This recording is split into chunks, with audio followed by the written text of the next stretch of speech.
बेदारी और बिशारत के तीसरे दिन आपको खुश आमदीद। मैं आज आपसे बेदारी के एक अहम तरीन पहलू पर बात करना चाहता हूं। हर अजीम बेदारी में इसका अहम अमल दखल रहा, बल्कि मरकजी हैसियत हासिल रही। मैं जरा नजरसानी करते हुए आपको बताना चाहता हूं कि बेदारी और बिशारत क्या है। बेदारी खुदा को जानना है, यानी ऐसा वक्त कि जब खुदा हमारी जिंदगी में काम करता है और इससे हम खुदा के और ज्यादा करीब आते और उसके साथ एक नए अंदाज से चलते हैं। ना तो बेदारी अपने आप में सब कुछ है और ना ही बिशारत, बल्कि खुदा का जलाल और खुदा का मकसद हतमी बात है।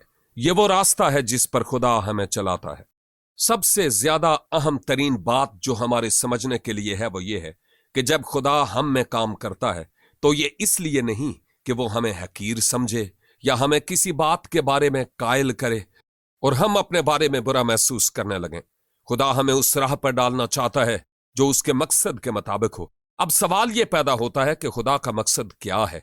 इब्रानियों के खत में आया है कि सबके साथ मेल मिलाप रखो और उस पाकीज़गी के तालिब रहो जिसके बगैर कोई खुदा को देख नहीं सकता। शायद कुछ लोग ये समझें कि ये पाकीज़गी की इस्तिलाह सिर्फ बाइबल मुकद्दस की है या कोई मजहबी लफ्ज़ है। इसके मतलब को ना समझ पाए क्योंकि शायद इस लफ्ज़ से वो खौफ खाते हों, लेकिन बहुत ही खूबसूरत हकीकत है क्योंकि पाकीज़गी वो अमल है कि जब मसीह हमारे दिल में आता है तो खुदा हमारे बातन में वो काम शुरू करता है, क्योंकि वो पाक है और वो यीशु है। पाकीज़गी के माना अलग किया जाना के हैं। वो अपने आप में मुकम्मल तौर पर कामिल है, वो भला है, वो मुकम्मल तौर पर रास्त है। जब यह कहा गया कि पाकीज़गी के तालिब हो तो इसका मतलब यह है कि हम मसीह की सूरत के अपनी जिंदगी में तालिब होते हैं। जिंदगी की जिस राह पर चलते हैं वो और ज्यादा यीशु की मानिंद बनते रहने की राह है। मैं आपको बताना चाहता हूं कि मुबश्शिर होने की हैसियत से मेरी जिंदगी का मकसद ये नहीं कि ज्यादा से ज्यादा लोगों को जीतूं, बल्कि ये कि और ज्यादा यीशु की मानिंद बनूं। हर रोज मैं और ज्यादा यीशु की मानिंद बनना चाहता हूं। मैं चाहता हूं कि जब मैं मरूं तो मेरे बच्चे ये कहें कि हमारा बाप यीशु की मानिंद था। कामल तो नहीं था लेकिन तरक्की की राह पर था। आप कभी कामल नहीं हो सकते, लेकिन यह जरूर कह सकते हैं कि अब मेरे लिए कोई फिक्र की बात नहीं।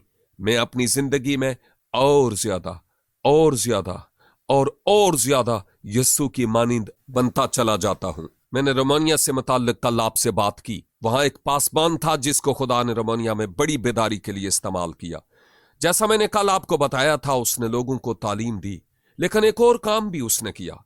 उसने बहुत ही सादा सा पैगाम दिया जो ये था कि तौबा याफ्ता लोग भी जरूर तौबा करें। उन दिनों में रोमानिया में मसीहों को तौबा याफ्ता लोग कहा जाता था। जब हम तौबा करते हैं तो इससे मराद दिल की तब्दीली है। ऐसा शख्स जिसका दिल तब्दील हुआ है, जिंदगी तब्दील हुई है, यानी वो जो मसीह को कबूल करते हैं उनकी जिंदगियां तब्दील हो जाती थी। लेकिन उसका पैगाम यह था कि हम में से वो जो तब्दील हो चुके हैं उन्हें मुसलसल तब्दील होते रहने की जरूरत है। हमें मुसलसल मसीह की सूरत पर ढलते रहने की जरूरत है।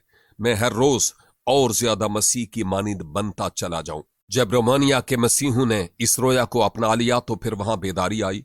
कलीसिया ने भी तौबा का एक अहद बांधा और 6 माह के दौरान 200 लोगों ने बपतिस्मा लिया।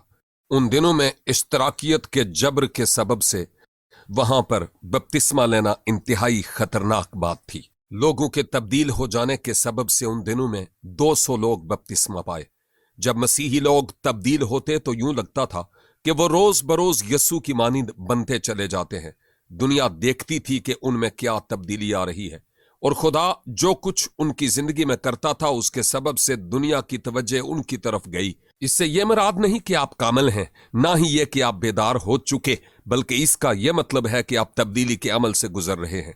लिहाजा पाकीज़गी के तालिब होने से मुराद खालिस नीयत से खुदा के हुजूर आकर यह कहना है कि ए खुदा मेरे दिल को टटोल, मुझे आजमा और मेरे दिल में जो बात तेरी खुशनुदी का सबब नहीं। और अगर खुदा कोई ऐसी बात आप पर जाहिर करता है तो इकरार करें ताकि खुदा आपको पाक करे। दुआ करें कि ए खुदा मेरे दिल को जांच और पहचान। क्या आप ऐसा करने के लिए तैयार हैं? ए खुदा मेरे दिल को जांच और आजमा और देख कि मुझ में कोई बुरी रवश तो नहीं।